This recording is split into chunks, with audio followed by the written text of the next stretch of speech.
Hey everyone, this is Danny from the Zeitgeist Movement chapter in Montreal. Today we have the opportunity to meet and talk with Jamie Klinger, founder of the JOATU. And for those who are not aware, I'll just do a brief introduction and then let Jamie step in and perhaps correct me if I made some mistakes or add something he feels is important. So JOATU is an online community marketplace where people can create profiles in order to facilitate the research of certain specific services, whether it's a certain product, skill, and so on. So for example, if I am a dance instructor and my crew happens to need a design, and there's another person with a profile who specializes in t-shirts with designs and so on, we can set up a fair trade and exchange our services, and so that's pretty much the sum of it. So, and have I made any mistakes? Does that make sense? Yeah, no, that makes sense. It's not limited to directly exchanging your services for other people's services. So the idea of JOATU is that it's the intermediary. Just like cash is an intermediary for everything we want, so is JOATU. So you trade for JOATU with the person who makes t-shirts, and then if they want dance instructions, they can give you JOATU.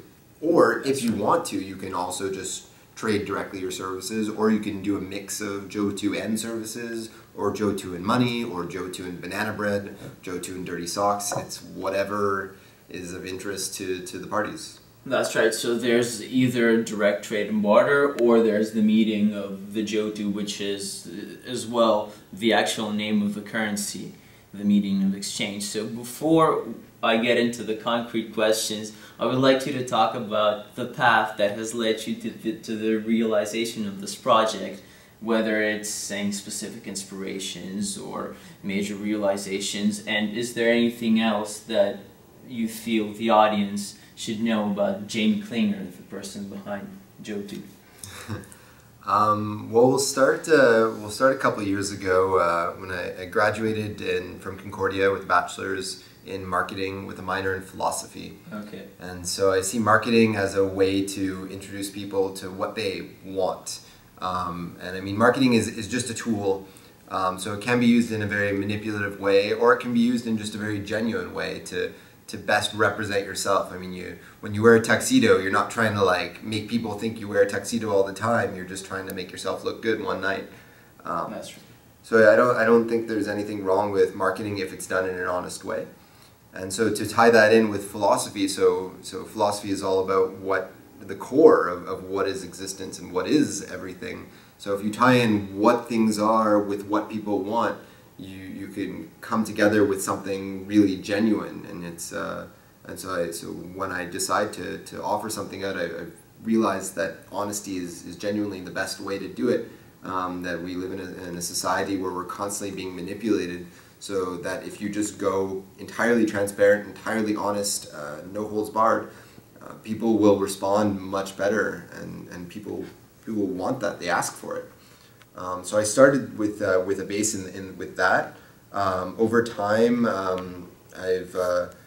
ended up at the Occupy Montreal movement. I'd only gone to a handful of protests before that, and somehow wound up there by fate pulling me in. Lived there for a period of time. Learned so much about all the reasons, all the problems that we're facing in the world, and how at the end of the day, I hadn't. Maybe I'd known this in some facet, but I really understood the steps that, excuse me, that were involved as to money being the root of so many of these issues, if not all of these issues, and the idea of Sure. profit guiding everything. So I understood this finally, that money was such an issue. Over time, I'd learned more about things like gamification, and how if you're offered little rewards for doing small things, you're more inclined to keep doing them. And there's a lot of people who play Farmville, who play WoW, who mine gold, and I think that the proof is in the pudding. So I thought about how can we create some way that people can be good people and be rewarded for being good people, not for creating things that other people deem for things that the market deems valuable, because I think the market is completely askew. Sure. So I had this concept where it's like, oh, you've graduated university, have 10 points. You've helped an old lady across the street, that's a point. You've cleaned up like a neighborhood, that's another few points. And based on how many points you've accumulated, you warrant certain rewards. You get a fancy meal, you get a potluck, you get to be part of this, you get to be part of that. And so that was an idea I had in March. And then just one day in October, I just woke up with this, like, why aren't people just trading everything they have? Why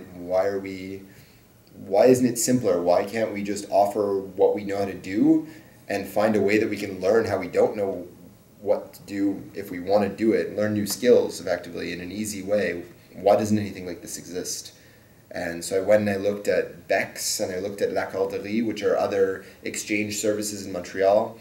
And I thought that they were interesting, and I thought the idea of time banking was interesting, but I didn't feel it did enough, and I didn't think it was made for the 21st century.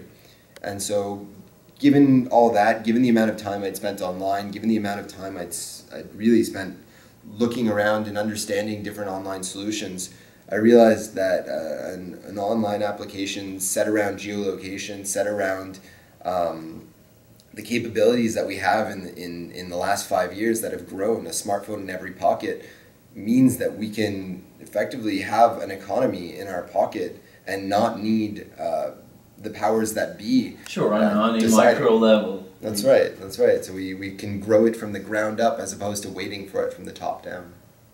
That's right, and hopefully in the entire process, it is going to be the positive behaviors that are going to be incentivized, and people will be willing to do to bring benefit to the community as opposed to seeking profit, self-profit, and self-interest above all. Exactly. So that's of course is a very. But now let's talk about the name of the organization, JOATU, JOATU, which is an acronym for Jack of All Trades Unit. And for those who are not familiar with that phrase, Jack of all trades is a figure of speech used to designate someone who's talented in many different skills, a sort of a generalist. Now, when I asked myself why you chose to make this the name of the community, my first guess was that it has to do with finding as many skilled people and as many different fields as possible. Is that correct? To an extent, it was based on how I felt about myself, actually. I mean, I'm a photographer, I do marketing, I'm an entrepreneur, I'm an organizer, I'm a social media, what have you. I do so many things, and I don't want to do one thing. So I designed the system a little bit for myself, and for people who want to be serial entrepreneurs and who want to do a lot and want to be able to travel, want to be able to jump on a plane, go to the other side of the world, and have an opportunity to work like instantly because they have a profile that exists there now, and you can offer their services because people are interested in it. And it says, hey, this new person has come into town and they're offering all these services. Are you interested in hiring them? They want to keep working so they can keep traveling. And like just this, I think the reason that we exist in one place has completely changed. We live in Montreal originally because it was a port city, but is that as important as it used to be? We have airplanes now. The world is a different place entirely. You know, some people would argue that the city is still largely influenced by the imports and the ships that come into the harbor and bring all these different products. But of course, it's much more. It's no longer the central point. Exactly. And people. The main reason, I guess, that people settle today has to do more with jobs and career opportunities more than anything else. For that would be a way to sustain themselves to some extent. That's why some people even travel around. The main reason being to find a job. If they, for example, find an interesting opportunity in another region, it's very likely that they're going to move there for those purposes. So traveling in that sense is an interesting phenomenon. Traveling work and so on. And another thing that I've noticed in the description of a project is when a person has something to offer to the community at large, and they have to fill up a form, and when the entire community decides that it is of benefit, and now I'm quoting, the JOATU Bank allocates the specific amount to the user in question. Can you explain the whole process in a more detailed manner?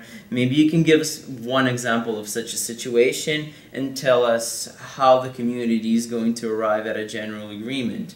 And most importantly, can you give a description of the JOATU Bank and how it would operate? Sure. Well, I'll start with the JOATU Bank. We'll work backwards. The JOATU Bank itself is just a figure of speech. In fact, the JOATU Bank is more of a number generator. And even then, it's just the number is generated by a simple algorithm of determining a median average of the amount that people have given. So if I say 10 and you say 20, and we're the two people who voted, the algorithm is going to just add those up, find the middle, which is 15, and then puts 15 in someone's account.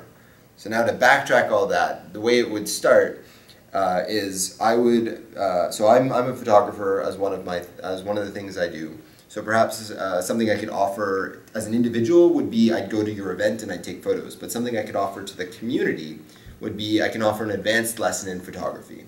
So I would fill out the form saying who, what, where, why, when, explain why I'm good at photography or why I'd be good at teaching this class, why this class is good for you. And then it would automatically send off an email to everybody who lives within a certain distance of me. Then each person would think to themselves, would be asked, how much value is this contribution of this photography course bringing to society at large? People would say all different numbers, whatever they felt was appropriate. As the site goes on, people will get more and more used to deciding. It'll come more and more naturally. So there's going to be a rating system, if I understand correctly, as well, in order to get to qualify, to give a qualitative value of the project or the idea of that person. Well, at the end of the day, we'll have references. So someone could go and look at my profile and see if I have good references. And then if I've taught a class in the past and the person said it was invaluable experience and so on and so forth, maybe I would have an increased amount the next time, perhaps. Or maybe if I'm teaching too many classes, maybe I'd have a decreased amount because people didn't think that many photography courses were that useful to society. But each person has one vote, and let's assume that there are 100 people who are voting. So now we put the votes in order from 1 to 100, from lowest to highest. And then what we're going to do is we're only going to take votes number 45 to 54. So the 10 middlemost votes. All the other ones we just forget about completely. And then we add those 10 votes up together and divide by 10. So it's the median, so the middlemost numbers, average. And by doing that, it makes it more difficult to manipulate. Because if someone puts 1,000, or we get 10 people who really don't like me and they put 0, well, those people are put off to the side, and we get the people in the middle who are, well, the most average, the most middlemost deciding people, I suppose.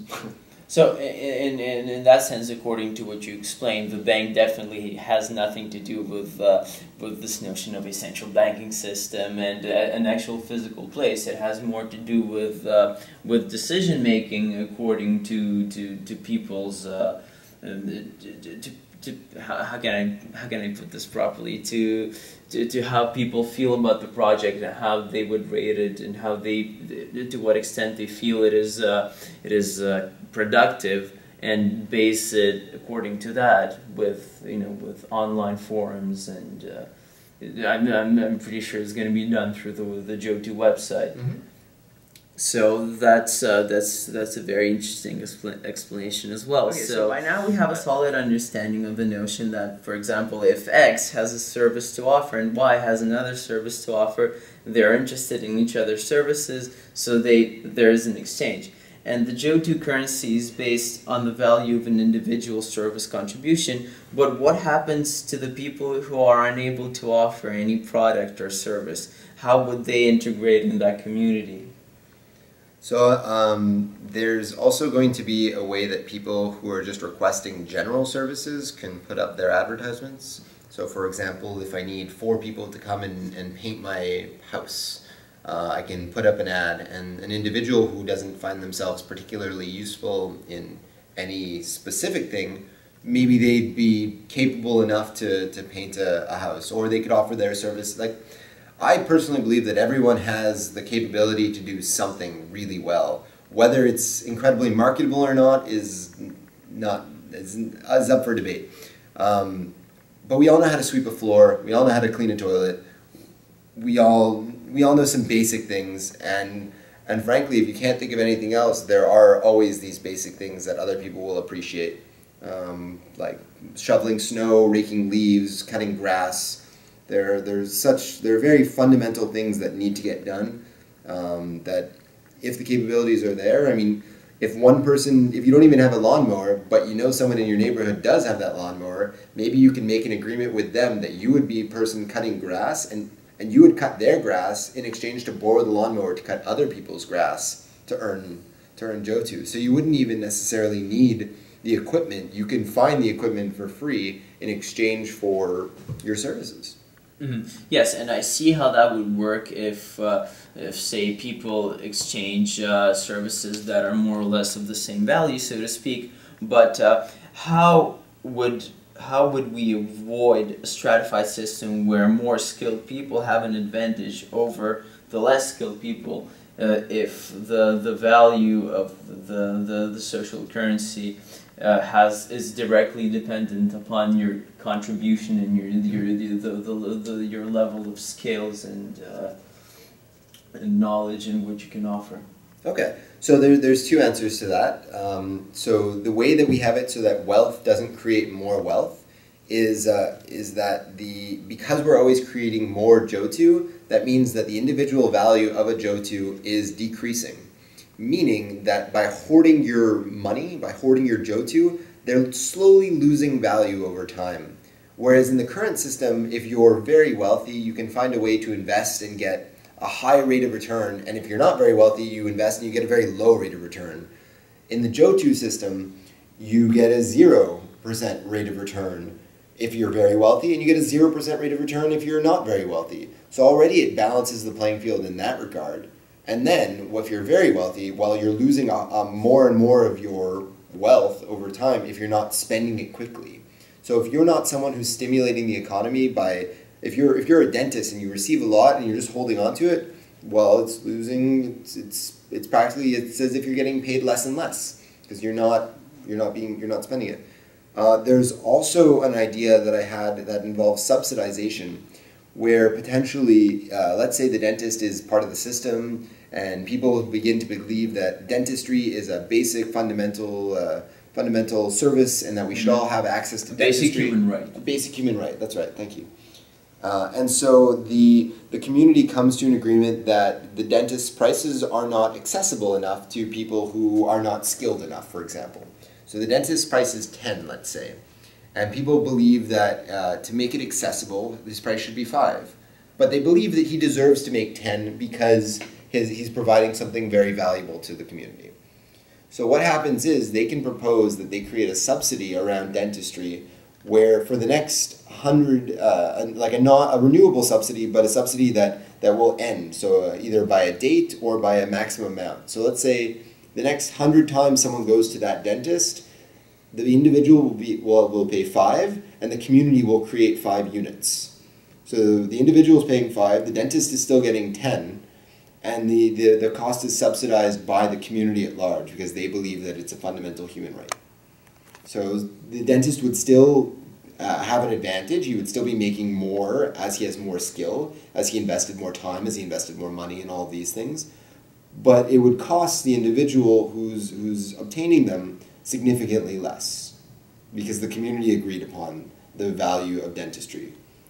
If it was a community that agreed upon the value of carpet making, then that's okay too. I mean, it comes down specifically to what the community values most.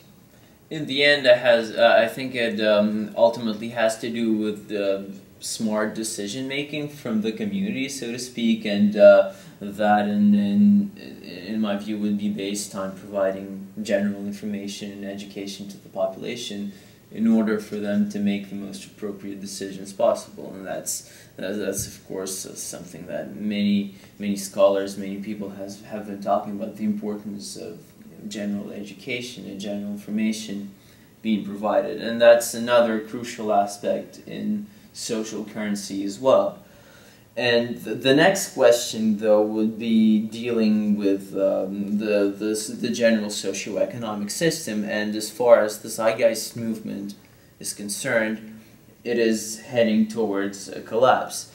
And I think we would pretty much agree in that sense. So as the current market system is continuing to deteriorate, what type of socioeconomic system do you see emerging in the future? And what part can JOATU or any like-minded community play in it? So you did talk about the French model of libertarian economics and so on. So, well, I see. I mean, capitalism has a finite amount of time it can function until it kind of implodes in on itself. People are not going to believe in the system forever. That's right. And frankly, with JOATU, you have to believe in your neighborhood. You have to trust the people you live with. So if you decide to live somewhere, I would hope at the very least that you have some semblance of trust for the people that are around you.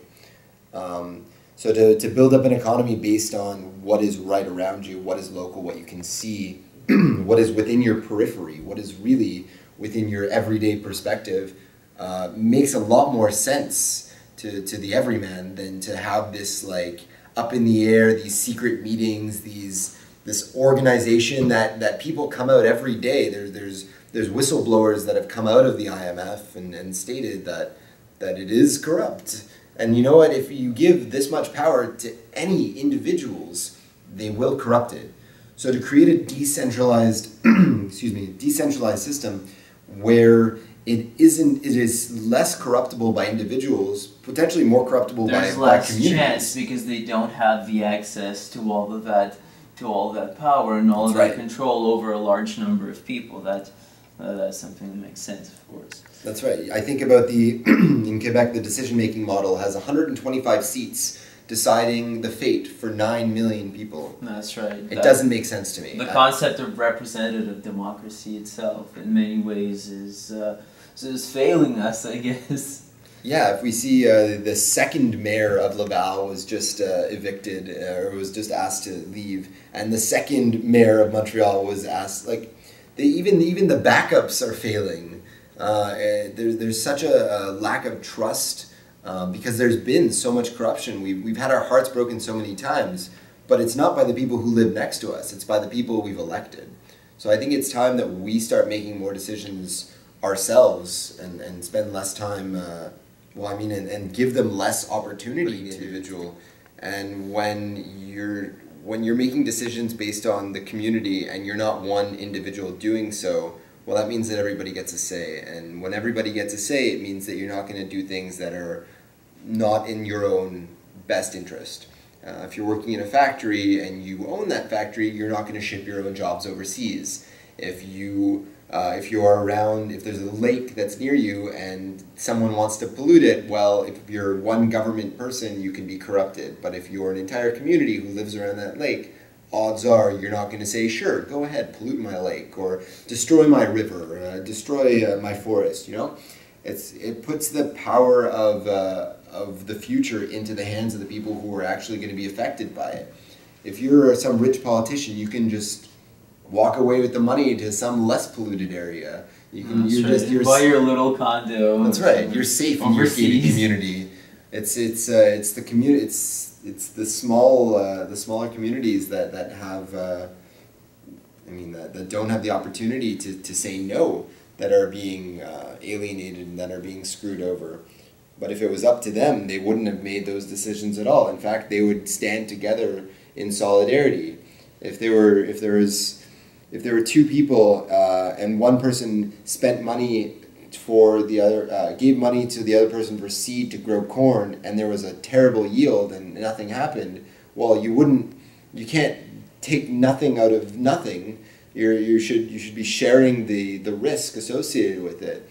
And this is putting that onto the community. This is taking away the individual and putting forth the benefit of the community. This is really asking for mutual support. And I think it's those types of family values that the marketplace has forgotten, and that marketing in effect has made us forget and told us that we each need our own everything, and that we each need to live in our own apartment. We each need our own subscriptions to this, that, and the next thing. And they've really taken away so much of the communal aspects of our lives to force for that we work really hard in our 9-to-5 jobs or more than that, and then come home and are so exhausted that all we can do is sit in front of the television. Of course, and not do too much thinking about That's right. What are the roots of the problems, and how do you deal with that, because they already have so many things, so many problems to deal with. Our plates are already full. How can we expect it to take the time to think about a better future? I'm already doing everything I can. I already have a bunch of children. I already have, I have a mortgage, and I have this car, and I have this, that, and the next thing, and I can't be bothered to think about that. I just have to. So I did take the time. I did put the time aside, and I've thought about how we can, for the people who aren't working 80 hours a week, for the people who are conscious of their community, who are interested in community development, for students, for youth, for recently graduated, for underemployed, for unemployed, for retirees, for soon-to-be retirees. This is an opportunity to offer your services out to people who are close by to you, to get to know your neighborhood better, to learn new skills.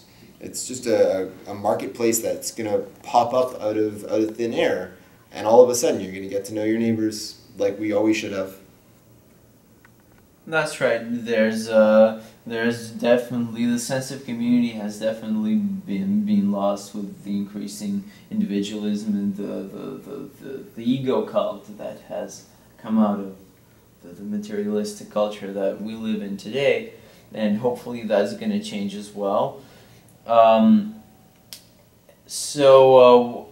Other than that, what projects, what type of activities should we expect from JOATU in the near future? Because what I mean by that is that so far the entire process has been very conceptual, but as far as I know, you don't have any.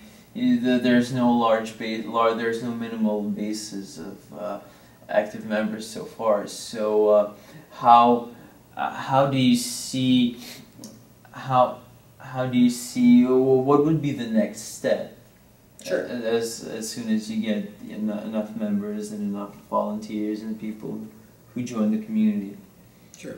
Well, the thing is, it's a natural growth process. I envision growing JOATU in the same philosophy of JOATU itself. I mean, I could pull money out of the side and just slap it down in some programmer's lap and say build it, but it isn't really in the spirit of the system. So as much as I can, I'd like to see how we can build it using community itself to support it. Right now, the coming steps, well, we have about 60 members who are signed up to the website, and slowly but surely we're going to have an event in the coming week inviting people in Montreal to attend, and they're more than welcome to discuss their ideas. We'll talk collectively about the process of moving forward together. A week after that, there's the Montreal Startup Weekend, where there's an opportunity to pitch the idea. And if people like the idea, we'll build what we can in as much as we can in 54 hours. Another thing is the currencies, the social currencies, and the types of exchanges that they use in transition towns.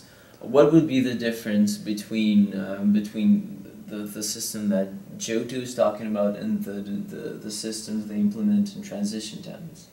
Well, I'm not familiar with all the types of currencies they implement in transition towns, but what I can say is that JOATU uses a currency generator, in effect, to create currency on demand by the community itself. I don't know how common that is, if it is at all in existence, nor do I know how web accessible the transition towns are in terms of creating web applications that are specifically designed around this type of process. Nor do I know if they actually have any functional inter-community exchanges, or if they're limited to their respective currency. The idea of JOATU is that you'd have a community in Montreal, you'd have another one in Toronto, you'd have another one on the other side of the world, and worldwide, and you'd be able to jump around. System. That's right. So the Transition Town movement is a wonderful one, and I plan on getting involved with them actually. And I'm in talks with them already. So it's something that we will be working on together. So JOATU very well may be the currency of transition towns in the future. Yes, perhaps there would be some type of merging cooperation between the two. That would be very interesting.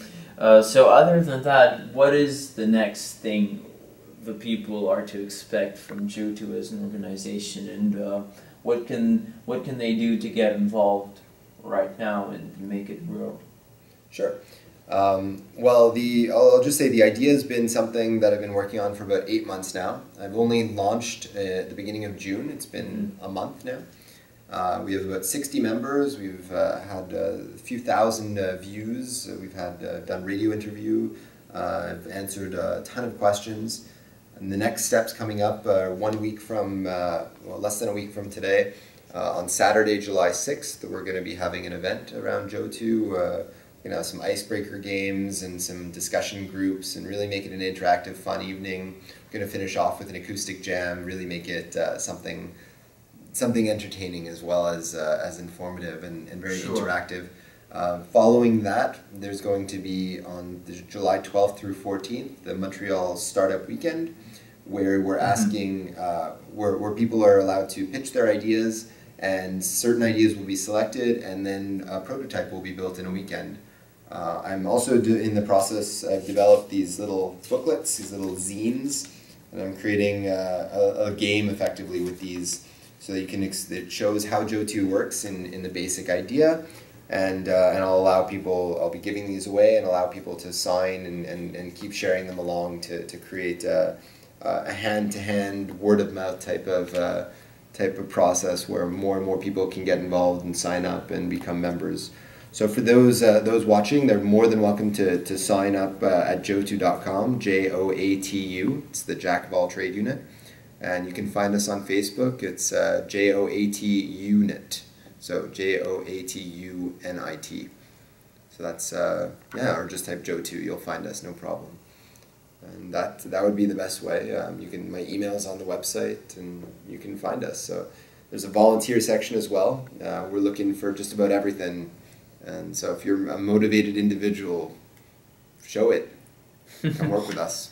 Good stuff. And the last thing I would like to point out is that when it comes to alternative socioeconomic system, the Zeitgeist Movement as an organization firmly feels that the best, the most functional way for organizing society in the end would be to arrive at a system which deals with access, with abundant access and resource allocation through various types of computer systems and maximal automations and all these different things that I will not go into too many details right now. For those of you who are interested, www.thezeitgeistmovement.com. But all this to say is that I feel that in any way to have a system of social currency and an alternative currency that backs it up in that process of transition, whatever someone feels the new socioeconomic model ought to be, I find it to be a step forward from this current socioeconomic paradigm that we live in, and that is corrupt and unfunctional and I would say unhealthy in so many ways. So on that note, that pretty much concludes the interview. I would like to thank you once again, Jamie, for being here with us. Thank you so much. And thanks all of you for being here with us, for listening, and until next time.